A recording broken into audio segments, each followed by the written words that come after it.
most of my role is just trying to fight fires or solve different business issues or problems that come up along the way. Not speaking up, and from like a hierarchical standpoint when I was younger, not being more reserved with my thoughts and feelings, and realising like actually you need to speak up, and to get into these leadership roles you really do need to have an opinion and tell people that opinion. And that was a really pivotal moment for me, coming back, and you can't do it all anymore. Like you can't work the hours that you probably once did.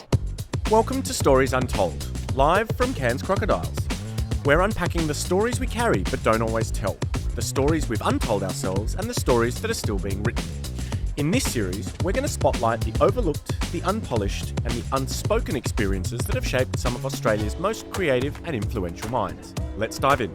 Ladies and gentlemen, welcome back to another episode of Stories Untold. I am here with Kate Westgate. Kate leads marketing for Unilever's home care division, where she turns our everyday routines, into moments that matter. She has a reputation for balancing empathy, effectiveness and purpose, and has built brands that not just improve lives, but do so without shouting about it. Kate, thank you so much for joining us. Thanks for having me. So when people ask you, what do you do? What do you tell them? Well, I probably say something really boring like, I do marketing. Yeah. What do you wish you told them? I would love to say I make cleaning clothes life-changing. Ooh. Going into my home care there. Yeah, okay. What's a story about you that rarely gets airtime but says everything about who you are? I'm not sure. I think for me, it's probably around my leadership and my love of like people. Yeah. Because, it's set aside from the marketing, I really love working with people. I'm a people person. Yep. And I love managing teams of people, seeing people grow, mentoring people. So I think that's probably a side to me that not a lot of people, unless they work directly with me, would know. And why is that the stuff that fills your cup? Oh, that is just what gives me purpose. I do love marketing and I love building brands, particularly when they're have been in massive decline, and seeing that growth. There's nothing better. But I think a human element for me, I just absolutely love dealing with people, really getting underneath their skin and getting to know the true person. I think for me, I could go into HR or something different as well, you know what I mean? And feel a lot of purpose from that. Awesome. Yeah. If you look back over your career, is there a moment that is that real sort of before and after, that sort of BCAD, where the person that came out was fundamentally different to the person that went into that point in time? I think there's probably been a few times in my career actually. The first one would probably be when I started at Unilever. Okay. I really wanted to work at Unilever, but I probably did a different thing to most people. I chose to travel after uni and not try and get any grad roles, but I always wanted to work for Unilever. Came back and from travelling and went back into my old job and really didn't love it. Yeah. And then it was quite an interesting story because I didn't even remember, I applied for a job at Unilever, which I thought was like an assistant brand manager. And then I get this call from Unilever HR, and they're like, we're calling you about a role that you've applied for. And I was like, oh yeah, thinking, great, this is the assistant brand manager, Ben & Jerry's, perfect. And they're like, yeah, the finance analyst role. And I was like, oh, no, sorry, I think you got the wrong person. I did study finance, but I knew I didn't want to do that anymore. And I'm like, no, sorry. Then they're like, actually, we're not calling about that role. We're calling about another role, which was shopper marketing. So it was just this full circle moment of being able to actually work at a company that I've always wanted to work for. And then the brands, the people, all of that was just life-changing. And then I've been there now for 11 years, so you can tell that it is something I've always loved. I'd say the second one is when I've gone into a management role. That was truly, that's when I really felt my purpose starting to, work for me. I love leading teams of people. And then the third would probably be when I went on maternity leave and came back. How old are the kids? So I've got 2 kids, 6 and 3. In the belly of the beast, as they say. Yes, yeah exactly. And that was a really pivotal moment for me, coming back, and you can't do it all anymore. Like, you can't work the hours that you probably once did. Yeah. And you've got to become extremely efficient. I came back into, very lucky that Unilever allows a lot of flexibility. So I came back into a full-time role, but it was a 4-day role. So I did the full-time. Squeezed 5 into 4. Yeah. And that taught me to be extremely efficient. And then probably ever since that moment, it's just continued on to be extremely efficient in how I have to do business, because I don't want to do work after hours if I don't have to. Yeah. Like, I want to spend that time with my children, having the Fridays with my children. So that's probably another pivotal moment of trying to, just become super efficient and change the way I was doing my work. Yeah, I feel you don't know what tired is until you have kids, especially as a mum. I think. Exactly. Yeah, I used to think that I was tired. and never had any time. And then you're like, hold on, what did I do with all of that time? What did I do? I have no idea. Yeah. So if you look at those moments, those sort of crucible experiences, what's the stuff that you let go of along the way? The things that you might have held on to that you thought were setting you up for success, but you realise in retrospect that was the stuff that was probably weighing you down and holding you back? Yeah, I think, a lot of it has to be that the working, just long hours after work to get things done, that had to stop. And I think you think that that's what you should be doing to be successful, but it's not. Yeah. And no one's going to pat you on the back for working after hours. You don't get anything more for doing it. No one really knows you're doing it. Yeah. So I think that was something that just needed to change, and just become a lot more efficient. Yeah, it feels like one of the things that stuck with me post kids was no one remembers that you worked late all those nights except your kids. Yes, exactly. Yeah, and it does. It changes your perspective on life and why are you working? You know what I mean? Yeah. And now it's to make my daughters proud and make them see that they can do what I'm doing. What's the part of your work that you're most proud of that no one gets to see?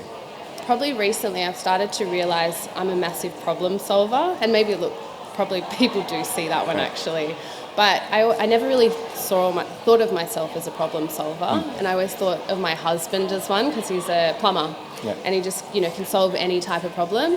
But the more I've gone into my role, the more I realise most of my role is just trying to fight fires or solve different business issues or problems that come up along the way. The team go, oh my gosh, this has happened, how do I fix this? And you're like, actually, you could do X, Y, and Z. So I think, it's probably something that people have seen, but it's probably something I hadn't seen in myself. It's an equally appropriate answer. What's a story you used to tell yourself that you've since unwritten? That's a tough one. I think probably not having a seat at the table. What do you mean by that? Not speaking up, and maybe from a hierarchical standpoint when I was younger, not being more reserved with my thoughts and feelings, and realising actually you need to speak up, and to get into these leadership roles you really do need to have an opinion and tell people that opinion. And how did you rewrite that narrative? What's the sort of muscle that you needed to build? It's really funny because it's probably been ingrained in me from when I was quite young. So my mum used to say, when through school, the feedback I would always get from my teachers was, Kate knows the answer, but she's not putting up her hand. And so that's probably something I started, when I started my career, that is something I would have done. But if you want to be successful in your career, you need to have an opinion, and your opinion counts. So that's probably a muscle I've needed to really flex, because it's not something that comes naturally to me. I'm not a combative person. But it is something that you just need, that's something I've had to flex. And how do you, as someone that, as you said, where it might not come naturally, how do you cultivate that psychological space so that your team speaks up, even if they, It's don't all have about psychological safety, right? And Unilever's really big on that. And, when people have different opinions, it's not shooting them down, it's really welcoming them. I do that with my team all the time, because everyone has a different opinion, and your opinion might not be the best one, so it is good to have that healthy debate. But I think it's to build psychological safety, you need to build trust with your team. And I think that's something that, I always try and ingrain in my team is like, you can tell me anything and it's going to be okay. Like we had something just recently where we realised there was a mistake on a pack. And I was like, it's fine. Instead of just, whose fault was it, finger pointing, it's just like, let the witch hunt begin. I honestly hate that. So it's just like, it is what it is. Let's move on and let's work out how to fix it. Is that something that you have to proactively cultivate across your team on a day-to-day basis, or is this something that's supported more broadly? I don't think so. I think it's just now ingrained in my team, but it starts with that trust layer and making sure that people aren't just pretending to feel like they're, so that it actually has to be real trust built within the team. Team building, I think, is super important as well. Wasting time together as well. I like that. Yeah, I think it's really important because then you just have each other's backs and you need to know your manager's got your back and vice versa. And what do you look for in your marketers? Definitely just creativity, a gung-ho attitude, I think. Like you can pretty much teach anyone anything. So I think it really does come down to attitude and working really well. Like as a marketeer, you need to work with a lot of different people. So you need to be really good at relationships. You've got agencies, like internal people, like the R&D. There's so many people you need to work with. So I think someone that's very good at working with others and not siloed would be quite important. I mean, especially in a conglomerate like Unilever. Oh, yeah, it's a beast. What's the most important lesson that you've learnt from your most junior team members? Ooh, that's a really tough one. I think just not being scared to speak up and say something. Like I said, when I was a junior, I found it harder to, just say what I was thinking and feeling feeling a bit like you got to adhere to the hierarchy. Whereas I feel like the younger team members coming in, they just don't have that same, worry. They just say it how it is. And I do look up to that. And when you see these young, ambitious marketing practitioners come in, what's the most common thing that they think is setting them up for success that's actually holding them back? I think it's getting down to that, just working very long hours, and it's not necessary. I really do. I see a lot of our younger team members doing that, and it's just... The 6 o'clock coffee cup. Yeah. Exactly, yeah. It just makes you look inefficient, if anything. So I think it's probably just that, being a bit more efficient and getting it done in those hours. And now that you're a mum, Yeah. Has your vision of success changed? Yeah, I think most definitely. Yeah? I think I In need what way? I want to be around for my kids. So, you know what I mean? I do have high hopes from a career perspective because I do want to show them that it's possible. But at the same time, I want to be in their lives. And so I'm going to be very choiceful with what companies I work for. It probably will limit me from a travelling standpoint as well because I want to ensure that I'm giving them stability. And that's just me. I know some people do take their kids around the world and travel, but for me, I really want stability. I want to make sure that I'm in their lives, not travelling too much, etc. So it will change the types of roles that I'm interested in and companies. Any other things that have shifted in what success looks like? Because I think that's one of the most profound life experiences, And I think the juggling act and the balance is one thing, but I'm always curious, particularly from the perspective of mums, when you bring a life into the world, how does that vision of a life well lived shift? Well, all I want is for my daughters to be happy and to not stress about some of the things that probably I stressed about when I was younger. And For example? I think, I worked on Dove we're all about real beauty, body confidence. And for me, that's something I never want my daughters to have to worry about.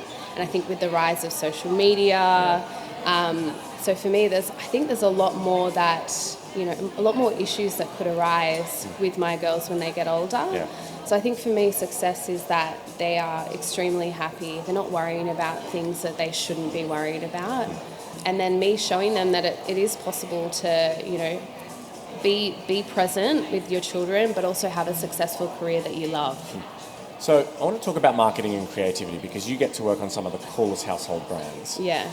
What's something about the creative process, the marketing creativity process, that you wish more people knew? Probably, and I don't know if people do already know this, but I really do think a lot of it comes down to gut instinct. Okay. I've found that a lot of the campaigns that I've worked on that have been quite successful, you feel it in your gut. Like you're like, this is going to be cool.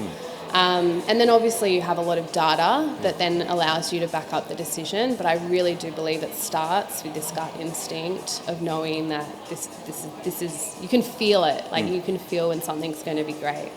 I assume that there's a tension, particularly in big corporates, where that pull and push between data and intuition. And how do you navigate that? How do you get the business to buy into taking risks where intuition's kicked in and the data might not be there to support it yet? Yeah, I think it's a tough one. It is a tough one. And I think back in the day, you needed to test everything. Like every TV ad that we put on, we had to test. Oh, it didn't test well. Yeah.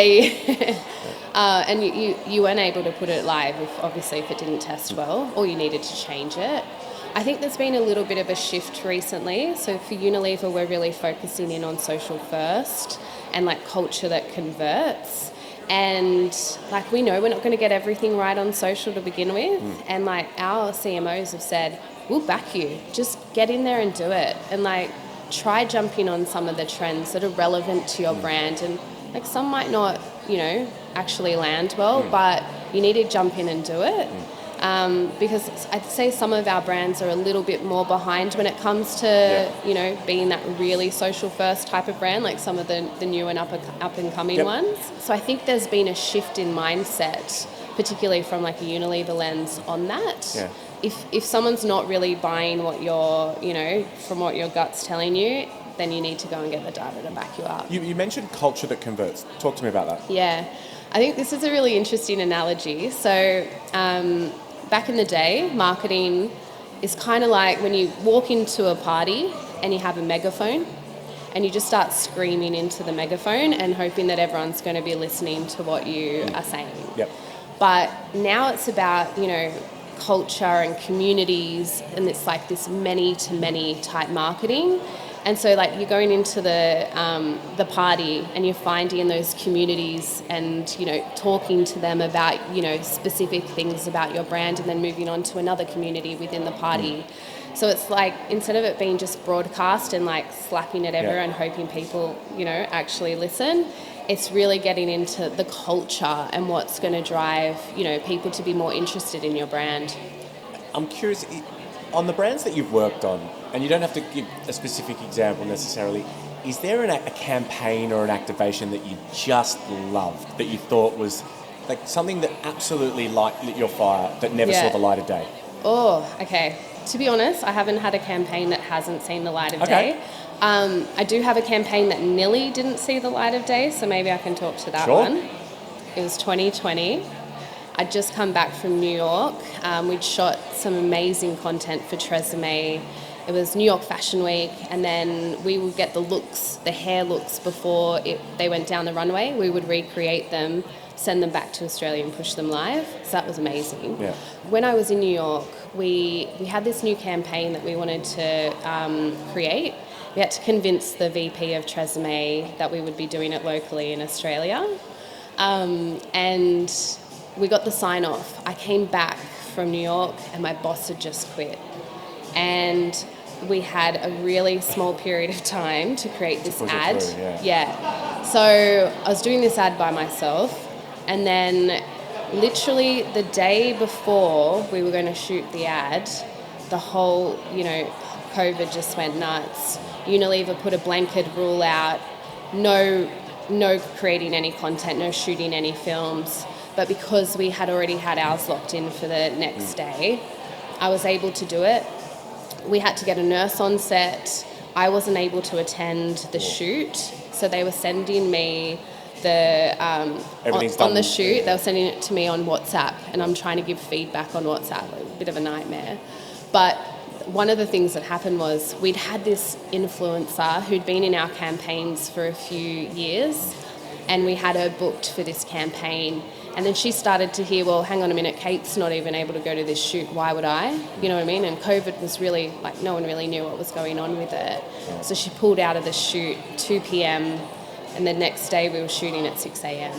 So then we scrambled to find a new lead. Anyway, so long story short, the first cut I got of this ad was just shocking. It was like completely off-brand. Nothing to do with Tresemme.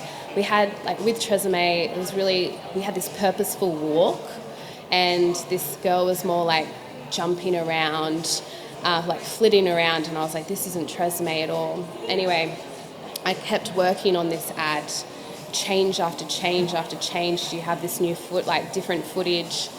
And it took so long. In the end, the producer was like, hey, you can't do any more changes to this ad. Like, we're going to have to charge you more. This is getting ridiculous. And I'm like, I'm so sorry, but it's not where it needs to be.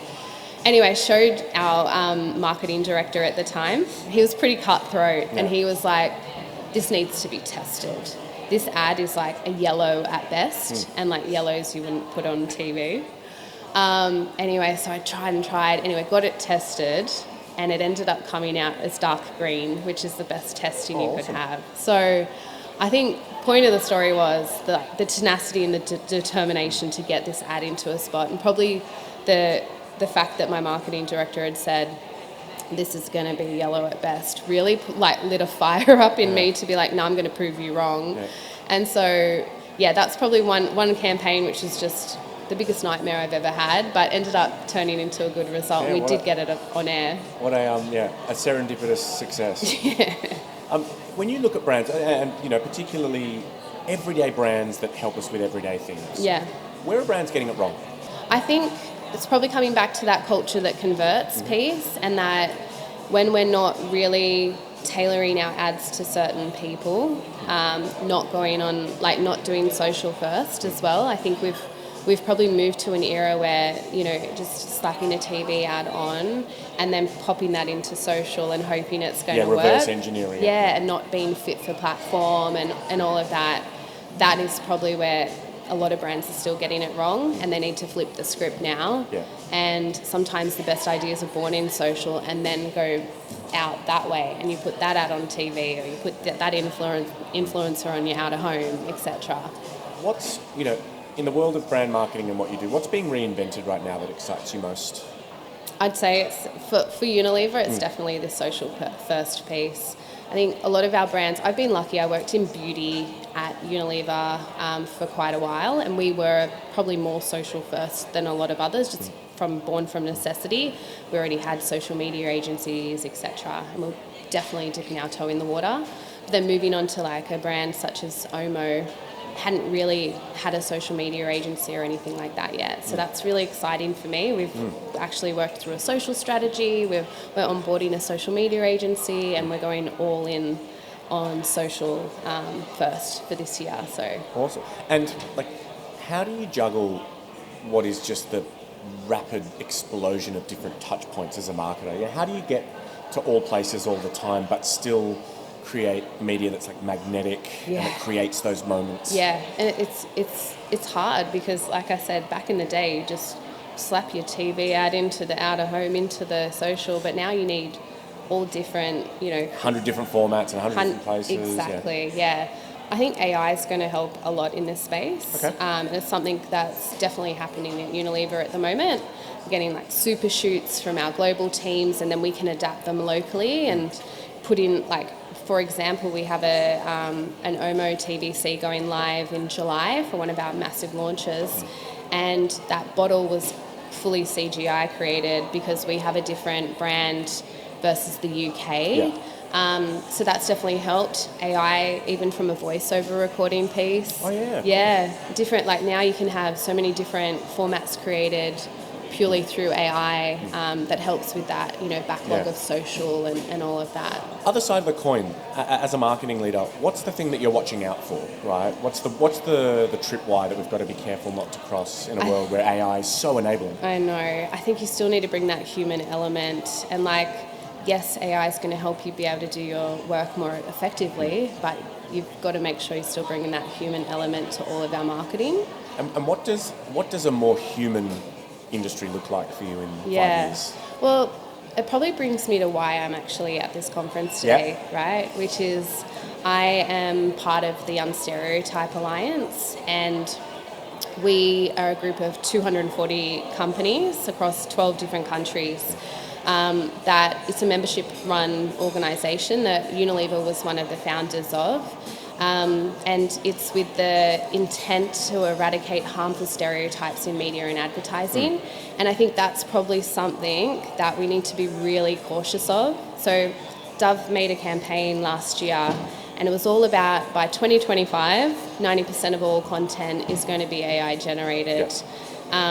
The issue with that is that when the AI scrapes the web to see, what is the stereotypical, what is beauty, it comes up as a really stereotypical, same type of look person, right? Because it's just what was the norm. And so, what actually should be coming up is a diversity of people and beauty, etc. So I think that's something we need to be really cautious of, and it's probably something that AI can't help with. And that's that human element of ensuring that we aren't, having these harmful stereotypes or unintentionally leaving people out completely. I think it's something within advertising we need to make sure we're more inclusive, because, that 20% of our population have a disability, but only 3% of them are represented in ads. So there's this huge opportunity of people that we're actually missing out on reaching. For people to see themselves in the brands that they buy. You can't be what you can't see. It really rings true. So I think that is really important, and it's something that it needs to be intentional. Like, inclusion needs to be intentional. It needs to be baked into the brief, embedded into the media plan. And from a storytelling perspective, you need to consider how you're portraying someone's personality, their presence, perspective of the story, and really, making sure that you aren't stereotyping someone as well. Or virtue signalling. And it's a hard. I think brands get a bit worried about doing it in case they get it wrong, but you just need to make the first step in doing that. And that's something that that's going to bring the human element to marketing, and something we still need to work on. Well said. All right, last 3 short untold stories from me, Kate, to finish this very insightful fireside chat. Kate, when was the last time you surprised yourself? That's a tough one. Probably yesterday. Okay, what happened? I got up on the panel at the Crocs and presented my Unstereotype Alliance. And I probably, there's always that limiting belief. You get up in front of someone and make sure you're not going to say the wrong thing or forget your script or whatever. But I think it was a really great panel, and everyone, I've had some chats afterwards with people saying it's really great. So awesome. I think that was surprising. Congratulations, well done. Thank you. What part of you, Kate, still feels in progress? Probably still just the, speaking up and making sure that I'm, really saying my opinion then and there and not afterwards. I think that's something I really want to continue to work on. And I might just ask a follow-up on that. So for particularly young professionals, men or women, that are struggling to find their voice, what advice would you give them? I think it comes down to experience. Once you've got that experience under your belt, you can, you feel more confident to then say what you're thinking and feeling. So making sure that you've got that kind of data or whatever behind you, then it becomes a no-brainer. Sometimes it's just exposure therapy. Totally. Yeah. Last question from me, mate. If this chapter of your life had a name, what would it be called? And what do you hope the next chapter's called? I think this chapter would definitely be the juggle. Juggling. I can empathise. The kids and work. Particularly I got the daycare, the school drop-off and all of that. I think the next chapter would have to be something around the unjuggle, whatever that could be. The calm? Yes, the calm after the storm. The calm after the storm. Well, Kate, thank you so much for joining us. I really appreciate you giving us the time. Perfect. Thanks for having me. My pleasure.